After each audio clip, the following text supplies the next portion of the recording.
must be just the same on a larger scale. We prevail, it's something beyond belief. People say that I talked a lot. Gary, come on now. If your head lumpy, I tell you your head lumpy. Oh, he ain't never seen nothing like this in college. I can get heated up when you want me to. Yeah. Ultimately, the real frustration came in how great a player he was, backing it up. But Gary Payton lets you know what he's going to do to you and then backs it up. Yep. There we go. That's legit. Who's the best? Who's the best, I guess, best or worst trash talker? GP. I played with GP. I played against GP. He just didn't care. And the crazy thing about GP on the court, he was like that off the court. Like if he saw you in the mall, maybe that time I crossed you up, big fella, and I gave you that thing, you went up there, and you almost put your arm out of socket. You can't call me, boy. I'm a Hall of Fame. I'm first ballot, boy. I'm first ballot. No one knows that GP, thank you, Gary GP. Payton. Thank you, GP. Gary Payton is one of my favorite players all time. I love you, GP. Sorry we're not there to see you in person. Most interesting thing, we played Seattle like 2 or 3 times in playoff series. He talked more trash to his own teammates than he did. He did. No, he did. He did. I had never seen anything like that. He can't guard me. Give me the ball more. I never seen anything like that. Guys, what do you think about Larry Bird, Michael, Gary Payton, and Reggie were the 4 guys that. But Michael and Reggie and Gary Payton and Larry Bird were the 4 best in my day. Payton and Jordan having some words, face to face, and Hoffer guides Payton away. Guy was a tremendous player, tremendous competitor, and also one of the great trash talkers of all time. Payton with the steal and puts it down. And then apparently had something to say to Jordan.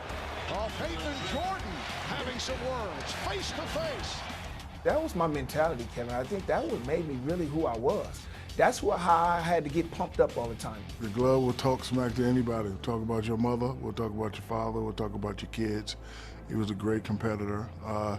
He's the type that he would talk so much smack that you could never take it personal, just started being funny. I mean, he was the type of person that wanted to tell you before the game what he wanted to do. So, you know, he was going to let you know, and sometime right there at the jump ball. So he would tell you, I'm going to beat you down, and I'm going to score 20 points on you and have 10 assists. There's nothing that you're going to be able to do about it. And he would go out and get 20 or 10 and do a pretty good job of it. I just raise up on you. Raise up. Oh, he ain't never seen nothing like this in college. No, you cannot. See, you cannot do that. Wait, don't look at that. We coming, dog. Me and you. Some people can't play the game and do the same thing and do all that talking. Yeah, Jack. I can do that. It was just a gift that I had. And when I did that, I knew that I could get a player. I can get him because he's going to focus more on me than he's going to focus on his team and then try to do things that he ain't supposed to. I can do anything I want out here, boy. Anything, boy. I think it made you want to get back at him even more. But ultimately, the real frustration came in how great a player he was, backing it up. That's when trash talking goes to another level. Because if you trash talk, you can't back it up. You're just a clown. I want to. You know, G, I've always looked at you like the poster boy for someone who controlled the game with trash talking and was able to not only use it as a weapon, but, I mean, used it to the T. I want to know, where did you actually get trash talking? And I know it comes with blacktop and hooping, but who is like the example? Because I know we all had somebody that we was inferior to, someone that we kind of looked at. You know, J. Kidd was, you know, you was that for J. Kidd. I wanted to know who was someone that influenced you when you was young. I know your dad played a big part, but when the trash talking and all that, like, take me through how you even came up with that, when you knew there was a weapon for you. KG, when it came to a weapon is, you know, growing up in Oakland, California, and I'm going to the playgrounds every day, and I'm the youngest one. I always played against older guys. Where you at in Oakland? What side of town were you on? I was in East Oakland. Okay, so the Big East. Shout to East Oakland East right Oakland, now. you know what I'm saying? We in here. Town business. This is how it was. I go to the playgrounds and these dudes talking crazy, and I want to go to block to block. I want to take over blocks. I want to be known in Oakland as that guy Gary Payton, the youngster Gary Payton is cold. He go to everybody block. And so when we start doing that, I start talking crazy and I start busting them. So they want to fight me all the time. So I was the one everybody want to beat up all the time, and then I had to bring a lot of reinforcements with me. I got you. So that made it to me where I jump over gate and go play on that playground, and that's what it did. So when I went to college and then I went to the pros, carried it all with me. And then my daddy always told me, don't never back down from nobody. If you back down from somebody, you got to come in this house and then you're going to have to deal with me. So when I went into this league, and I started to master it, and I started figuring that people can't really talk with me and do the same thing I do. Because I can talk it and I can walk it. And I can get down with that because I get down. And then when I start getting down with them and they don't have the decency to like say, I'm going to shut up, I'm going to go at you more. Because all of a sudden, you know what you're going to hear? And then they're going to get subbed out. And then I'm walking by that bench, and I'm be like, hey, buddy, how you doing? You want to come in here with me? It's a master to trash talking? It is. It is, Kay. I mean, because you got to say the right things. And you got to know when to say it. And when to say it. You got to know what you're saying. What you're saying. And if you want to say things that you need to bag it up. To be you got to bag it up effective. You know, some of these dudes right now, they ain't going to take it off the court. They ain't doing that. So, you know what I'm saying? So some of these dudes, you can get away with it and punk a lot of them. But it's right now, trash talking ain't in this game right now. It ain't like that. It's nowhere. It's nowhere in this game. They don't want people to be saying the kids to see that no more. Like when I was coming up, we trash talked and we made it an art. Me, Reggie Miller. That was Jordan. Encouraging too. That was what you did. Competitive, right? It was competitive because I want somebody to say, your wife this and that and that. Well, your wife too. Your wife too. You know what I'm saying? I mean, that's how I was going to do it. You know what I'm saying? You going to get down. I'm going to get down with you. You say something about me, I'm going back at your head. And that's another type of level of competitiveness between two elites. Yeah. What I loved about you, bro, is that you played two sides of the ball. And everybody that plays basketball knows what I'm talking about. Not only were you an offensive juggernaut, but you had the lungs, the physicality, the know-how, and the makeup to play defense and lock up people up, man. Like, it's not enough of that for me. It's not enough two sides, you know, of the ball, guys that play both sides of the ball. I just want to say, man, what you do, man, or what you did for the game is like a lost start, man. And thank you for sharing that, my dude. My man, you know what it is, GP, straight up. Man, we in here. Right, my dog. Look. The first time we met, we're playing in Seattle, and I catch the basketball, and all I hear is, I can't repeat what he was saying, and I'm holding the basketball and I'm looking at him, and then I had to turn around and like, is he really talking to me? Because he was talking so much trash. Was it shocking? Like, hey, I had to do it. I didn't know him though. Yeah, Isaiah didn't even know who I was. Really, no one knew who you were. You were just talking? I stopped for about 5 seconds. The game was going on. I was dribbling the ball and he was talking. And I picked up the ball just to like look at him. And when I picked it up, he got up under me.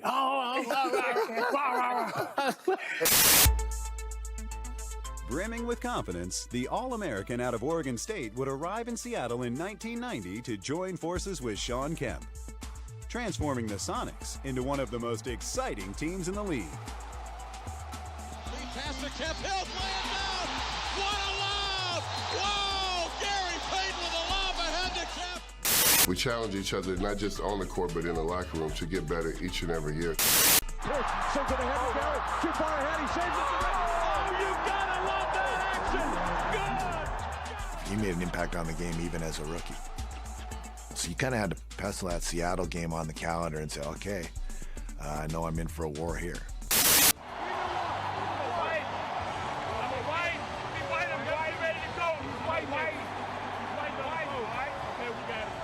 You know, I can say whatever to George and it wouldn't hurt his feelings. He can say whatever he wants to me and it wouldn't hurt my feelings.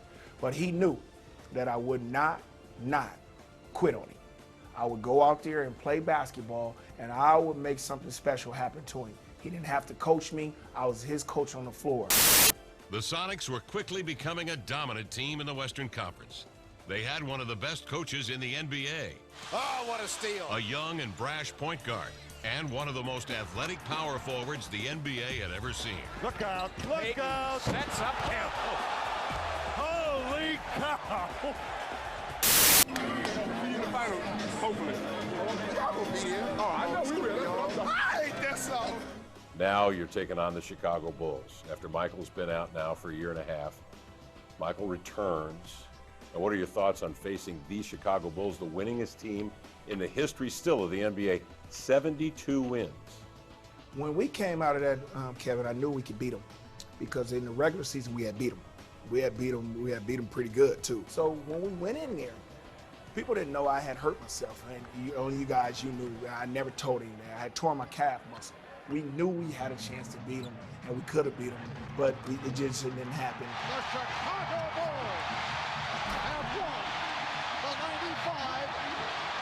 95-96 NBA championship. That was a big disappointment because I knew we were there and we had a chance to win a championship, and especially with a team like Seattle.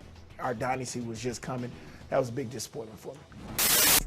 A legitimate offensive force who could score and distribute. Gary would forge his reputation at the defensive end of the floor. Gary rips it away, goes the other way into the lane. Up top, Kemp is there! Oh, stolen by Payton. He makes a huge play. During his 12 full seasons in Seattle, Payton established himself as one of the best defensive players in the NBA, being named Defensive Player of the Year in 1996, earning first-team All-Defense 9 times, and getting tagged with one of the more colorful nicknames in the game. The glove! He was a nightmare. He had those long arms, he was quick, he was fast, he was tenacious, he was just a great competitor. Oh, that's our ball. They call him the glove so quick. The intensity, the competitive spirit that he brought to the team was so contagious. Gary Payton is such a disruptive force on defense. He wanted you to know that you were going to lose the game, that you weren't going to play very well, and it was basically because I'm covering you. The glove, we kind of joked about that, especially at the Olympics. The glove, it's he was handsy, but that wasn't really where it came from. That's the term is just that he would lock people up and hold them down. And not only physically shut him down, but mentally destroy him. Consistent, tremendous warrior-like play. Every year, every game, every minute, every quarter, he was a tremendous basketball player. And again, I don't just mean dribbling, passing, shooting. It's being prepared to play, knowing your teammates, knowing your opponents, and being prepared mentally to play. And I think you got that every night with Gary Payton. I think the Sonics teams were more talented. Like the Sonics were, you know what I mean? Like the match, it came down to matchups. We felt like that about the Sonics. Yeah. It was certain matchups that didn't work to your favor. Like if you got, like we didn't have that, well, the only team like that. The thing that would make us fearful about winning was, man, they could shut us down.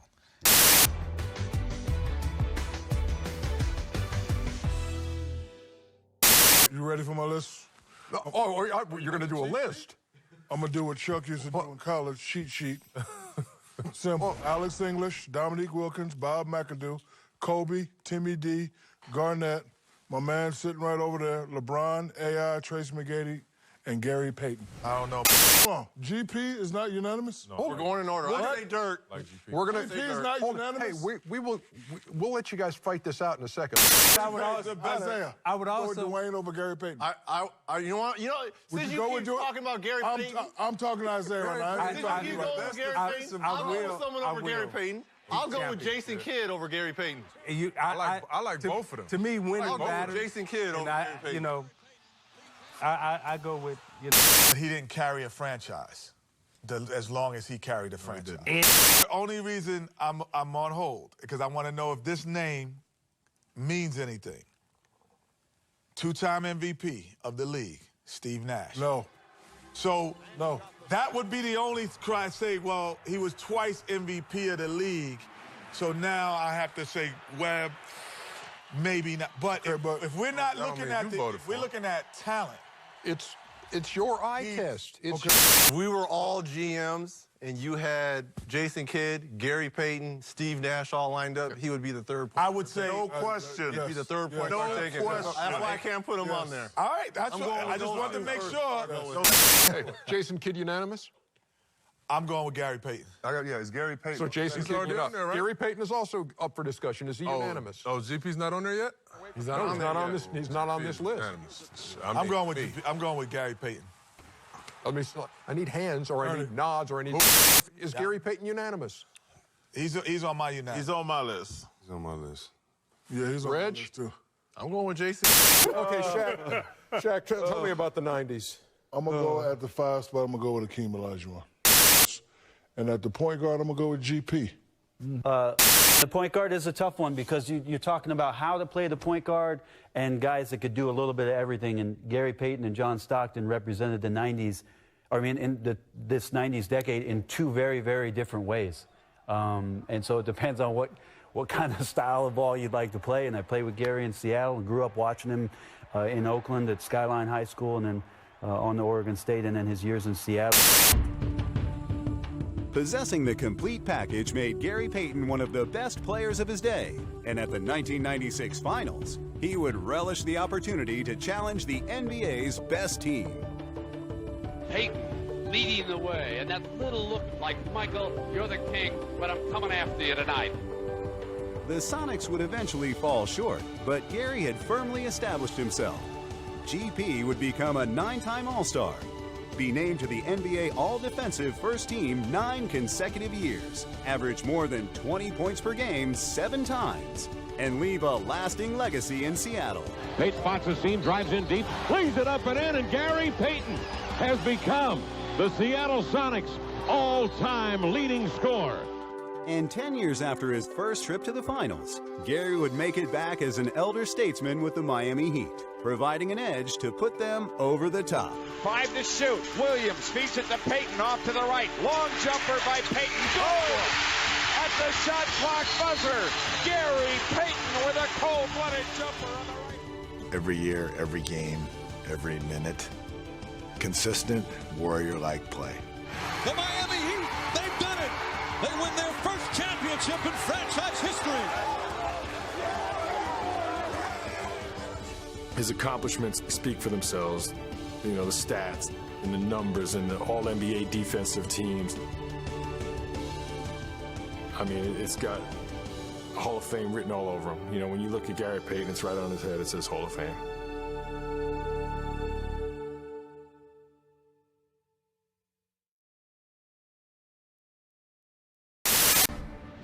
Now, you were an emotional player, and that's what I think gave you your spark, your burn, your fire, made you a cut above, made you a Hall of Famer.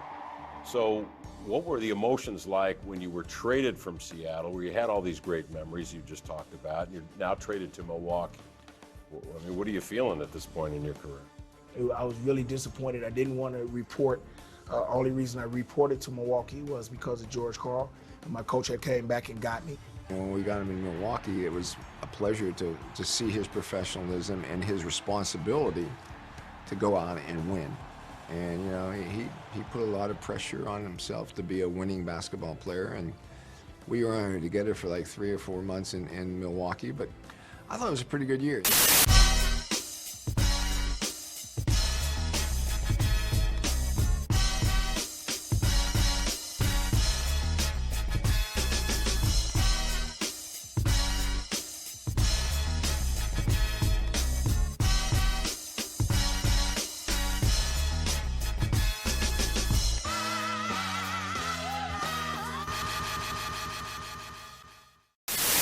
Hey, baby, it's me, Gary Payton. You know I dream about being with you every night. I left behind my job, my friends, I even took a pay cut. And do you know what houses cost around here? And I did it all for you. The glove has got the love. Come with me, baby. Show me a sign.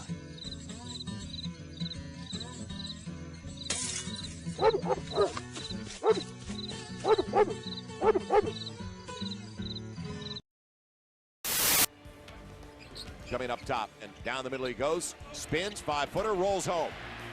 Joining the Lakers in 2004, was that an attempt to get with a situation where you felt like you had the best opportunity to win a championship ring? I did. And it was that way for one reason only, Kev. I seen Kobe Bryant and Shaquille O'Neal there.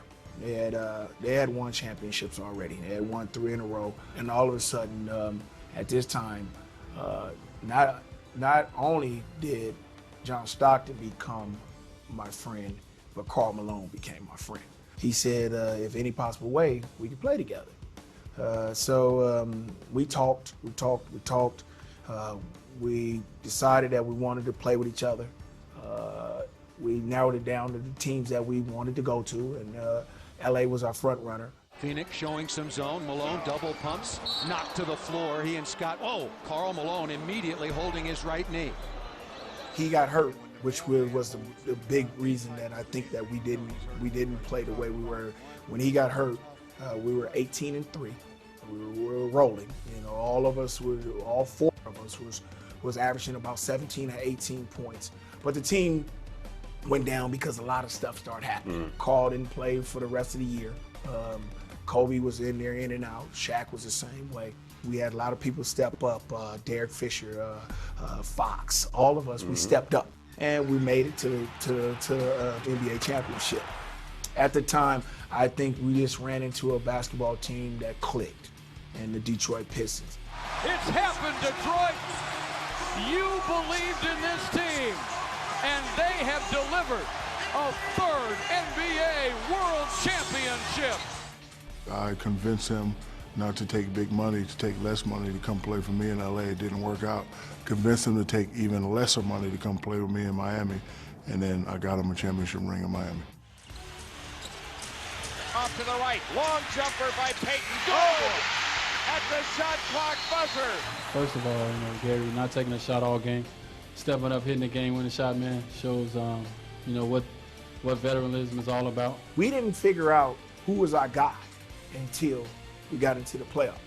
I went to Shaq and I said, listen, this young kid right here, Dwayne Wade, is the guy who can do it. He has a lot of ability and he can score points, and he's really good. So we have to go on him, let him do it. Wait, hold on. And the Miami Heat are champions of the basketball world. Did you feel then that your career was complete with the ring? It was everything. Kevin, I thought as soon as I won a ring, and I look at it now, and I thought I chased the ring for the wrong reasons.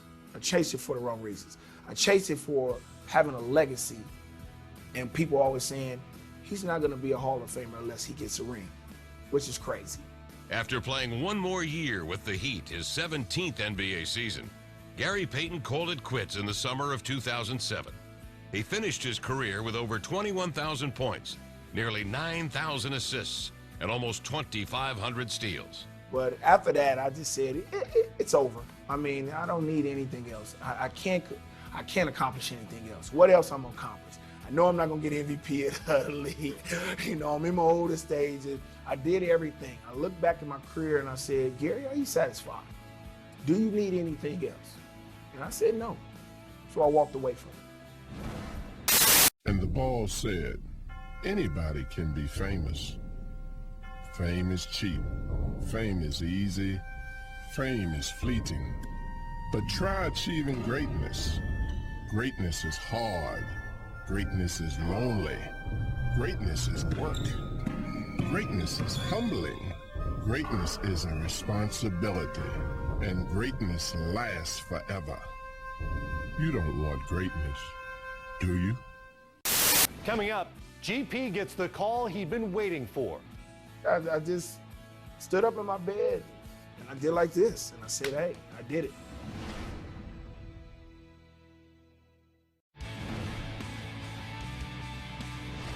Of course, a player with Gary Payton's credentials and, of course, confidence certainly knew he was a lock for the Basketball Hall of Fame someday. All-star selections, an NBA title, and a pair of Olympic gold medals are all on the resume. But even the toughest players tend to get emotional when the call eventually comes. That morning when they called me, and they said, "Congratulations, Gary, you made the Hall of Fame." It was a big moment. I had to sit there by myself and gather it all in. You know, I couldn't call nobody. I just watched cartoons. I was watching Yogi Bear, and I was looking over here. I said, "You grown man, you watching Yogi Bear and made the Hall of Fame, and you just get there and watch Yogi Bear." And I just stood up in my bed, and I did like this, and I said, "Hey, I did it, man, and it's great now, and you know, this is the last stepping stone of my career, and it feels real good." My three favorite point guards are John Stockton, Gary Payton, and Jason Kidd. It was an honor to play against the glove. I've never played against a better competitor. He was just fun to watch, and the thing I like about him the most, he talks to you the whole time, but he was so competitive. He was great offensively and defensively, and it was a privilege and a pleasure to play against the glove. I don't think people understand what a great point guard he was. You know, I don't know if Gary Payton gets on that top 10 list of great point guards, but I think he's close. And, you know, he turned into being a very good point guard, and he's got to be one of the best defensive point guards ever to play the game. When I got in the NBA, I thought I was going to be in the NBA for 3-4 years. I was going to make a couple of dollars and just say forget it. You know what I'm saying? I made it. Go back to Oakland. Just go back to Oakland and do whatever I was going to be. I just know every day I went out there on the basketball court, I gave it my all. And I did what I had to do, and the numbers show that what I did it very well.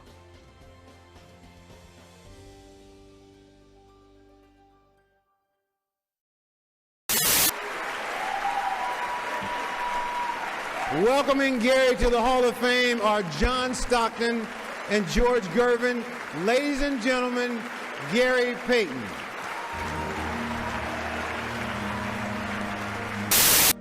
Everybody got this piece of paper, but they're going to bring me up here with an iPad. I hope it don't go out. First of all, I want to thank these two guys. George Gervin is basically my hero. I grew up to him when I was in Oakland, and I had all his posters on my wall, cards, everything. I would sneak into the Oakland Coliseum and watch this man right here. He's a dear friend of mine right now, and I just want to appreciate and thank you for even being here. I've been getting a lot of slack for this guy here. Everybody's been asking me why he is the toughest person to guard other than instead of Michael Jordan. First of all, it's my opinion, so that's the way it's going to go.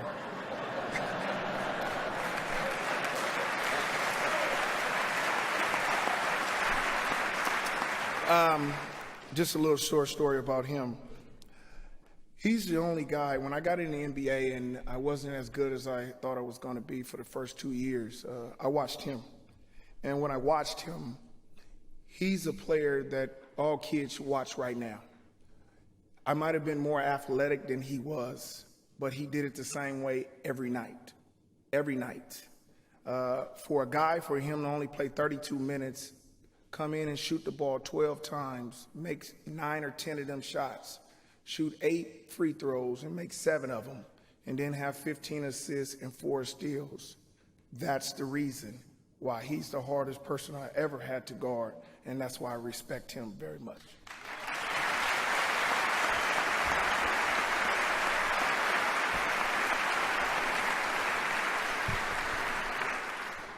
First, I want to just thank God. If it wasn't for God, I wouldn't be here at this moment. To the Naismith Basketball Hall of Fame, thank you for this honor. I am so excited to be here and be a member of the class of 2013. I give my love to the fans all across the world who have supported me up to this very day. My family played a big part in my success, and so many of them are here today. This moment wouldn't be complete if I didn't recognize them. They sacrificed a lot for me to get here. To my moms and pops, Annie and Alfred Payton, thank you, and I love you.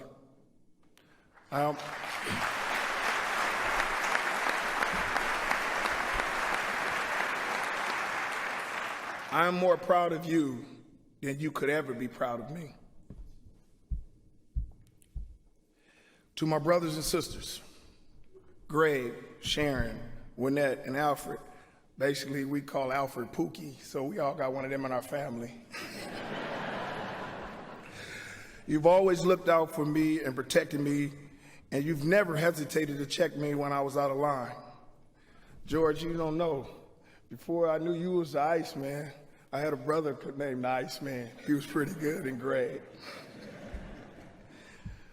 By the way, if anyone here wants to know where I get my personality, just stop one of my siblings in the lobby, and it will become very clear why you know. Yay area. I want to thank my kids, Raquel, Gary Jr., Gary II. Yeah, I had a George Foreman moment. Yeah.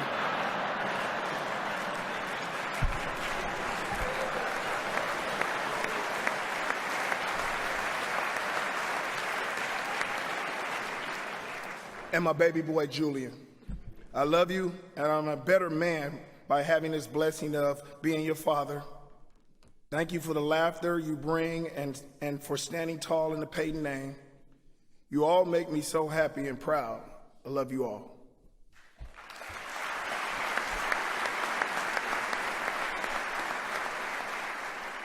To my lovely Miss Monique Payton, Supermom, my former ex-wife, my best friend, and my greatest supporter, a mountain of gratitude will never be enough to match what you have given me. You've been there when I wasn't the person I should have been and still stayed beside me. You know I will love you always.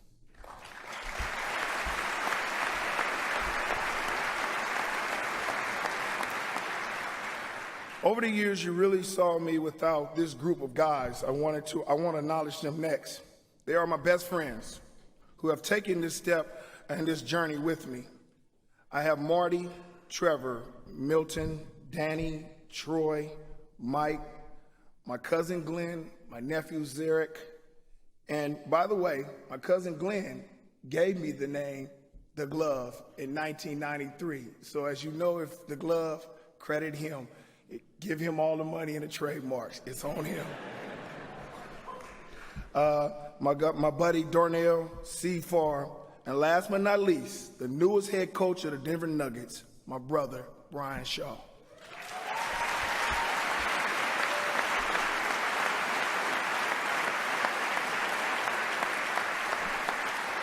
Speaking of head coaches and friends, my little brother Jason Kidd flew in and surprised me.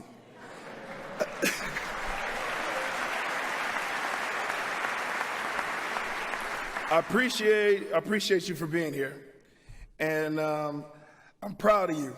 I know you'll do well, but you know what? When the Brooklyn Nets come to LA, you better pay for dinner, and it's on you and the Nets. I dedicate this night to the memory of my late college coach, Ralph Miller. Coach, I'm honored to be joining you in the hall. To my coach, Jimmy Anderson, you recruited me to Oregon State and became my head coach after Ralph retired. You and Fifi are wonderful. Thank you. To my high school coach, Fred Noel, who changed my life, and my Supersonics coaches, George Call and Tim Gergerich. Thank you very much. If it wasn't for Tim Gergerich changing me in 1993, taking me out and going back to the days that I played at Oregon State and making me become this person I am and being here right now, I wouldn't be here if it wasn't for you, Coach. Thank you very much.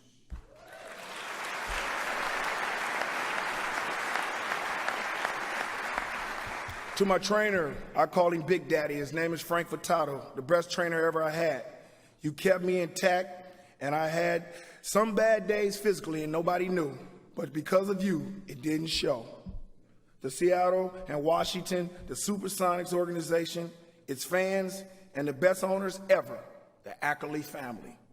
I love you, and the best part of that, you love me back. Thank you.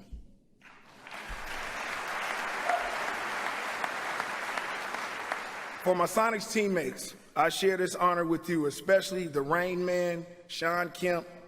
Y'all talking about that Lob City over there in the Clippers? We was the original Lob City. To my other brother who guided me through the Supersonics, Nate McMillan, here with his wife, Michelle, thank you guys.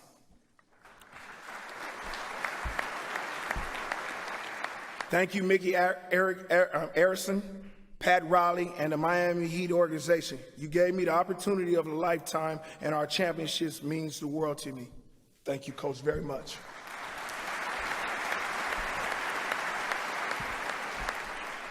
To my agents, Aaron and Eric Goodwin, they're my brothers.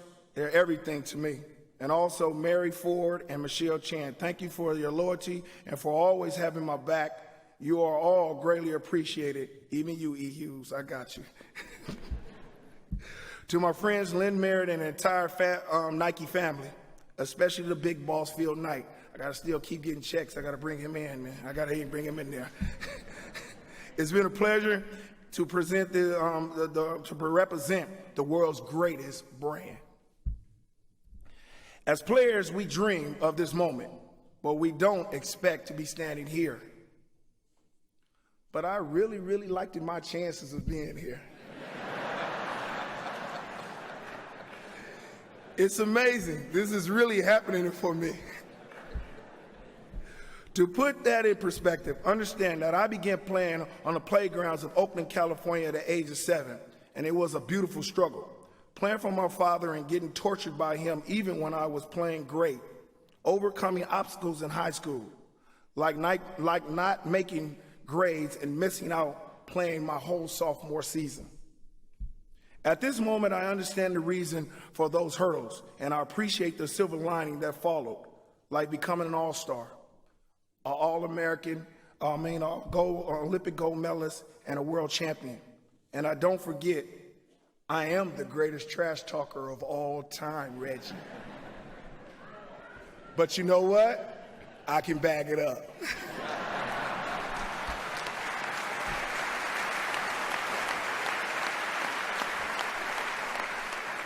Few things meant as much to me as my ability to play this game. I bared my soul on the court.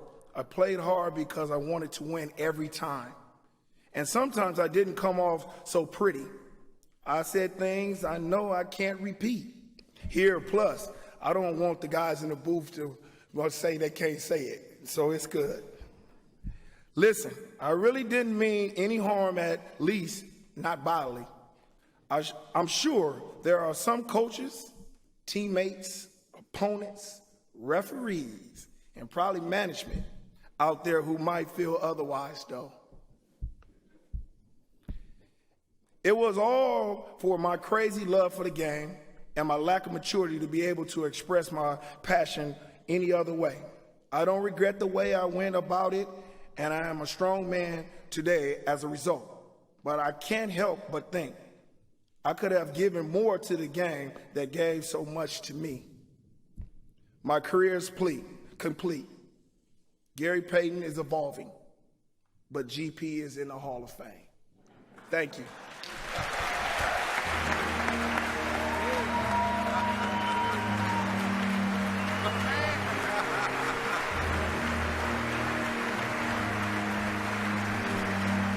I'm super competitive. Yes, absolutely. Well, me, you guys, when I was growing up, I didn't really want to play defense. I didn't. I was an offensive-minded guy. When I went to Oregon State and got with Ralph Miller, he told me when we went to the first practice, we practiced without basketball for a week. So we always had to do defense slide. That's what he was on.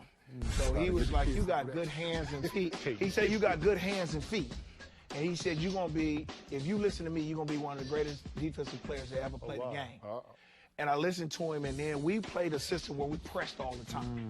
And he put me in the middle, and I started getting a lot of steals, a lot of things. And then I started thinking about it like this. If I get 4 or 5 steals and get 4 or 5 layups, how many points is that? 10, 12 points, and that's easy for me. Now, I got 12 already on easy buckets. Now, the harder buckets come. I can go 5 for 30 or something. I'm still at 25, 26 points. So I was thinking like that, and then it became fun. Then I started thinking about, I'm not going to let nobody else outscore me. Because if he scored 30 and I scored 30, it's like we ain't even there. Right, it's a right, wash. right. And then people start calling me on the phone, talking about, oh, he got in you, boy, right, he got right, that. right. And now when they start seeing me at 30 and he at 12, they was like, boy, you lock that boy up, boy. And that's what I started getting into the mentality is I'm going to lock everybody up. How old are you right now? When you 49. No. How old are you when you're doing this right here during this period? During this time of period, I was like only 17, 18 years old. When did you when were you superior, G? When you know, man, I can lock this up, I can get this stopped. When did you become superior of your craft? KG, I think it was like 94. 94 when I started locking people up and I started doing it at will. You know what I'm saying? Yeah. The one person that made me really, really want to play defense in the NBA and I wanted to get him all the time was John Stockton. I wanted to get him all the time because he always put me off picks. He was always everywhere. He'd double back and get a steal. He always was somewhere, man, and I had to pay attention to him so much. Wasn't fast, and he played the game so slow, and he was really, really, really, really accurate at everything he did. You know what I'm saying? He only shot the ball 12 times, made 9. Free throws the same way. He's productive. But he's productive. So I said, man, I got to stop him. And that's what I wanted to do. Coming off them picks, I had to play the pick and roll right. I had to do a lot of things right. So I started just playing off of him. You know, Michael Jordan and all them dudes, they was kind of easy because you knew where they was going to go. They were going to go to a spot. And they wanted to be at a spot and get the ball. Him, you play him 94 feet. So you're saying those guys who's slow and methodical, those are the ones you really have to pay attention to? You got to pay attention to him because he know that he ain't as athletic as you are. And he knows he got to do more things. So they play their brain more and they play the game more. They get more smarter than you. Stop and go, get you offensive fouls, make you get into things that you don't really want to get into, and that's what he did to me in my first 3 or 4 years in the league. And then I caught on to him, and then I became the best point guard in the league in 94, 95. So then it was over then, and then I just started being from there. I just started getting better and better and better. And then I started leading the league in steals, assists. So in that competition, you're saying you grew as a player as well in that competition, taking something from people. And you know what? I idolize John Stockton so much right now because he taught me that.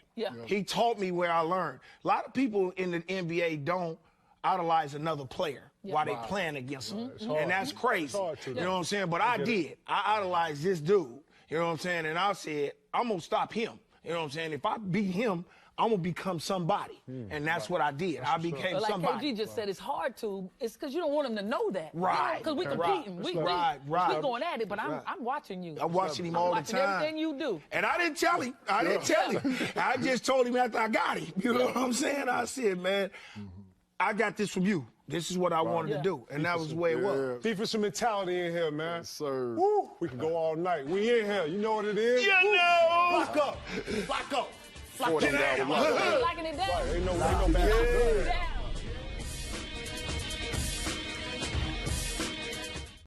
About to go. I saw Theo coming, so I was about to reverse it. So check it out, Kay. When you got a dude, man. John Stockton. He coming down with you slow in the mud, right? He looking. So you like that. Now you really, really relax and bang. That's how it is. That's a layup. You know what I'm saying? And then the minute you do this, he gonna come by you. He gonna go by you. And then what Carl gonna do? He gonna roll. He gonna dock it off, or it's gonna be here, or he gonna hit somebody there. If you guard him all the way down here, he gonna throw an outlet pass because what? Carl gonna be pinning you right here and he gonna throw it. Now when you get here, what he gonna do? Who he calling? He calling Carl Malone. So come on. So now if you jump to a side, he gone. Now, if you get in the pick and roll and you get caught up on the pick and roll, he coming. He got so many options. He here, he laying it up, he dropping it off, he doing everything. He controlling. Then when he get on the defensive end, what he doing? You go through here. And you not looking, what he gonna do? If he got it, he gonna go back. Snap back and grab it. He gonna snap back and get it. You know what I'm saying? And then it's right here, bang, he gone. So you got a dude who is just so active all the time, and you got to pay attention to him. That's hard to guard. That means I got to be on my P's and Q's all day. Anybody else will score something, he going to relax sometime. He going to sit over there for a minute. I'm going to be like, cool. You know what I'm saying? This is my break right now. You know what I'm saying? Now I can go do something else. But If this dude keep going around and around and around, and he keeps scoring and doing everything, I gotta pay attention to him. Watch this, KG. Spoon, what's yours, Spoon? Oh, man. Let me hear yours, Spoon. Cynthia Cooper. Oh, shot. Come on, Get off me. Get off me. GP, who reminds you of yourself when you see a little? I know you got a son in the league. Shout to little Gary, young man. Up in Milwaukee. Little Payton, right? You know what I'm saying? Right. You know what Kawhi Leonard is the one. I think he's the one. I think that he reminds me of because he plays on, he's versatile. He plays both ends of the floor. Right. Tall guard. He'll take he's a big guard. He'll take on the challenges of anybody. He guards anybody. He get his hands so big, he get his hands on a lot of balls. Right. He plays a lot of great defense. And then when he gets back on the other end, he can go at you too. His offensive game has just took off now. The threes, he can post you up. He'll take you to the basket, off the dribble, everything. So he reminds me of myself now in these days because of the big guard, and he can post you up now. I seen him put his back to the basket a lot now. He's been a fadeaway and hitting it.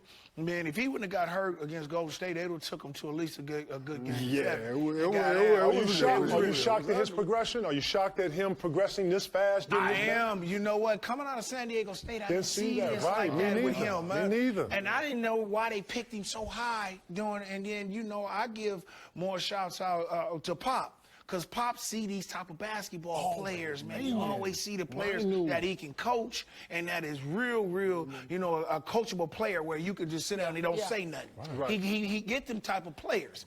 And the couple of years, the last few years, he's been a big surprise to me. I didn't know he was going to be a big-time star like this. And he did. MVP. Listen, Kawhi Leonard has that same temperament as Tim Duncan. Very quiet, very settled. But when he hits the floor, you unleash this beast of a person that you don't even recognize. You know what I'm saying? Hey, Facebook Live, man, I want to thank y'all for this. You got the professionals today. Y'all know what it is. Lockup week, no buckets. Y'all know what it is. It's rowdy out here. Bring up. Party. You know what it is? Now I gotta ask the greatest of the greats. Man, listen. GP, I'm gonna give you Kyrie at the top of the key, and this is you and him. And a lot of dribbling. I know you've seen, you know, I know you played against a lot of guys who had handle, a lot of crafty guards or whatever. Tell me how you slowing down Kyrie from the time of his pickup point from coming out of bounds. KG, he's just like, to me, like Rod Strickland. Right. Actually, they almost like the same. Rod was probably before him and had that same handle ability. If I'm going to handle him, and I know he dribbles the basketball that way, I'm going to do what Teresa said. I think I got to turn him a lot. I got to wear him out. I got to wear him out. Then, and plus, when he's up here and I'm turning him all the time, if I can turn him 3 times, and Teresa didn't tell you how many times, what that's going to take off the 24-second clock. You see what I'm saying? So 5 turns, you're going to probably be at, what, 12? So by the time he gets here, you know a lot of guys are so scared of these players now. They're so scared of their players now, they drop. They drop. Now, that's the wrong thing to do. Can't do that with He's too good for that. Right. So instead of you guys, you know he's real good at handling the basketball. I got to be here on him now. I got to do him. Now we can't touch him now because that would have been a different work for him in my era because I could put this hand on him and I'm good with this. How do you play the first step, though, G? With the first step, you got to make him go the way you want to go. With no hand checking. With no hand checking. I'm on him like this. I'm getting really low to him on this like this. I can't let him do this. See, if he has the ball here and I'm low like here, put it down. I'm gone. I'm out of here. You feel what I'm saying? I'm good.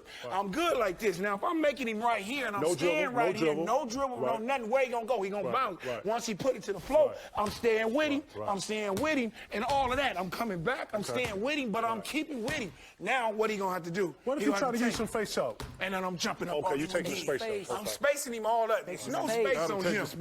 When you sit there and watch him, you're going to get killed. You're going to get killed. A guy like that, you got to keep it in him and keep it in him. And then plus, I'm going to go on this end, and I'm going to torture him. Make him play. I'm going to make him play, and I'm going to wear him down. I'm going to torture him on that block because he's going to have to guard me. You know what I'm saying? And then he's going to get tired.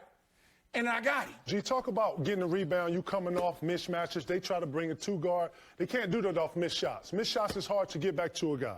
Now, when you make, you can go and do the adjustments, right? Right. Talk about catching it. You miss shot, boom. That's when you have the chance to put them on, put them in the block. You got that mismatch you want. That's what you're talking about. Absolutely. So if we get it off the block, off the thing, he has to stay with me. Right, because he can't do this now. He can't do that. Right. So when I'm coming down here, he got me. If he don't want to do, I'm gonna blow by him. Right, got you. I'm gonna blow right by him. But then if I'm on this side, KG, and he on this side and he got me, now I'm turning down. Now you're gonna box him. There it is. Right. So somebody gonna have to help me. And if he keep doing that, I'm gone. Right. You know what I'm saying? I'm laying him in. Classic. And we gotta make these dudes now play D. Right. Yeah. They gotta play. If not, they're gonna kill you. Because they got too much energy to play offense and everything. Too much. And especially with a guy like that, he got that playground handle, and he is incredible when he started to go to dancing. Yeah. And these guys now, off these picks, he good at splitting, he good at doing all that. You can't let him have freedom like that. You got to make him do something else than do all of that. When he come off a pick and he can get away, these guys got to talk. They got to do this. I think trap him sometime. Get the ball out of his hand. Mix it up. Make him throw that man over there. Do a little bit more. I'm telling you all the time, I'd rather for somebody else over here to play with the basketball than Kyrie Irving. Wonder Boy, give me a question, man. Got a question here from Zach. Who was a harder guard for Gary Payton, Michael Jordan or Kobe Bryant? Ooh. Great question. That's a good question. Great question. I think Kobe was. Because Kobe is one of them guys where he just shoots it all the time. He shoots at any level, you know what I'm saying? And then he'll turn over you. Mike was a more of a team player to me. You know what I'm saying? He got a little people involved. He scores when he had to. Right. You know what I'm saying? And Kobe was a guy that scored. And especially when he get on, it's hard to stop him because he was on fire. Right. Yeah, I seen him in his last game when he had 60. He was on fire. And he did that to me one time. He had 45 on me at one time. So I think Kobe would be that guy because I think he's one of the dudes, he'll just pull up over you, turn around from 50 out. Jordan wasn't like that. Jordan had to get to a block. They played that triangle. He'll get you here, but he was more efficient than Kobe was. I think he was more efficient. So when you get players like that, do you think more of containment or? Containment. You can't stop none of them. Right. None of them two guys. It's too many. He get too many opportunities. He got too many. He get too many quality shots. They're gonna shoot the ball 25 to 30 times. It's no way you're gonna stop a player like that, and both of them can score the basketball. If I can make them miss 15 and 16 shots, I've done my job. You know what I'm saying? You know they're going to get to the free throw line and shoot a lot of free throws. But if I could get them off a little bit and get them to a point where I can stop them and make them score 22, 25, instead of 36 and 40, I done did what I needed to be. See, I was just asking because our kids today don't understand the meaning of being able to contain, and they don't come with the same aggression. Right. Because they think stopping and containing is something totally different, so my energy has to be different. No. That's why I asked you that question. I think that the energy got to be the same, Tracy, because it's all the same. Kids got to understand, you can't stop nobody, especially no great shooter. Slow down. No great scorer. Slow down. Slow them down, you can do your job. You know what I'm saying? And they don't understand that, and it's got to be understood that way. It's got to be understood. There's no way I can stop Michael Jordan and Kobe Bryant. There's no way. So I had to contain them, and that's what I did. I did a good job of containing them and making their job very hard. And they knew I made it very hard because I was in them all the time. All the time. Wonder Boy, give me some. Got a question from Paul. What's up with the lab coats? I just told you, the lab jackets are an extension of a professional. Professors, guys who know the answers, come up with. I'm in the minds of the greats right now. I wanted to hear how someone breaks some. What's yours? Oh, you know that right here on this left block, man. You got to give it a Hit him with you know I'm killing them. I'm killing them, man. I'm killing them right down there. Now we go all access with Jason Kidd and Gary Payton, two old friends who were reunited on this summer's USA basketball team. Well, I think it started, goes back to Gary's dad, being a coach for one of the summer league teams. Gary was a little bit older than I was, and I think Mr. Payton, always coached the best players in the area. And, he took me under his wing as one of his sons. he helped develop my game.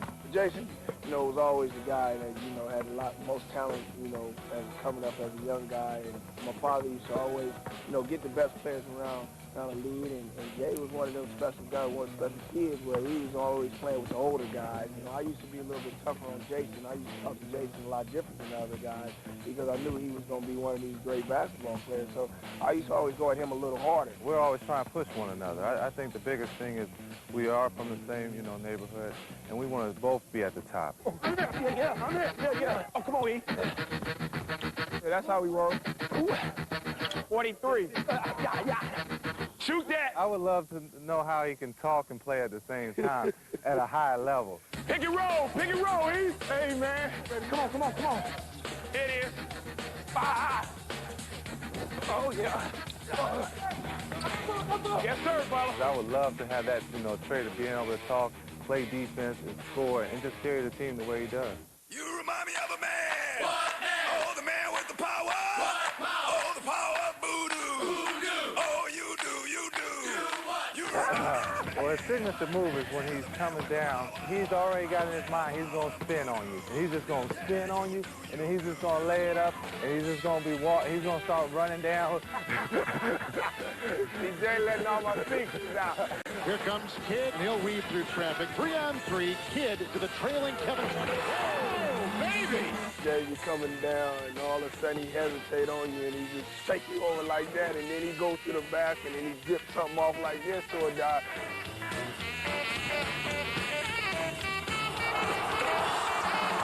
And then he's going 100 miles an hour.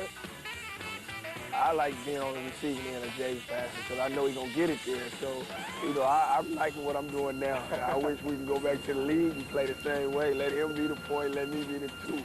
And then we'll show how 2-point guards can get busy in the league. It's okay. For us, it's like we come down the court, we just throw the ball up, and you got Kevin or Tim, or even ourselves, throw it to G, and he's going to finish. Ain't no wrong. You can't pick nothing wrong around here. Hey! Get back. Keep running. Swing! Yes, hit me! I think it's, a rare opportunity that two guys from the same neighborhood who grew up with each other, a guy who, helped me develop my game to be now represent your country is rare. Nobody ever imagined us being in the Olympics and winning the gold medal coming out of Oakland, California in the neighborhood. So if both of us get one, and it'll be great. It'll be real great to go back home. I think they'll probably give us a day then in Oakland. Stick around. WNIKE all day. What up, players? You listen to WNIKE all day. The station with all your role models. It's the Streetlight Hour. You're here with me, the Chili Dog, and the Glove. Kicking it old school. Like we do every night, we're going to open up the phone lines for some requests. So call on in. Time to make a request from the east to the west. All right, caller 1, you're on the air. Hey, 我想对我东单的哥们儿致敬，没有人能阻挡我们。好了，明天见。Oh, for sure. Go ahead, Miss Caller. Talk to me. Hey, 哥们儿，我只有2个字想说 all day. Yeah, that's what we've been talking about. Player. We're speaking the same language. As a matter of fact, this DJ would like to make his own dedication to all you listeners out there. This one's called Nike Dream Season. Turn up the volume. Nike Dream Season. So durable, so comfortable, so light. Oh, yeah. Real light. I'm talking about a shoe made for outdoor basketball. Only 12 ounces. This is a tough shoe, baby. Super durable rubber. Oh, crazy rubber. Man, these are Kobe Bryant shoes. The Black Mamba. Once upon a time, Kobe was a kid just like you, dreaming about the big time. And the dream took the decades. So now, I'm dedicating this to you, to your dream. Nike Dream Season, special shoe of the outdoor game. Man, that's smooth. All right, y'all. Good work today. This is WNIKE. Y'all just keep doing y'all thing out there, and we're going to keep doing our thing in here. Tell them, Blood. Oh! day. Viva la outdoor basketball. All day.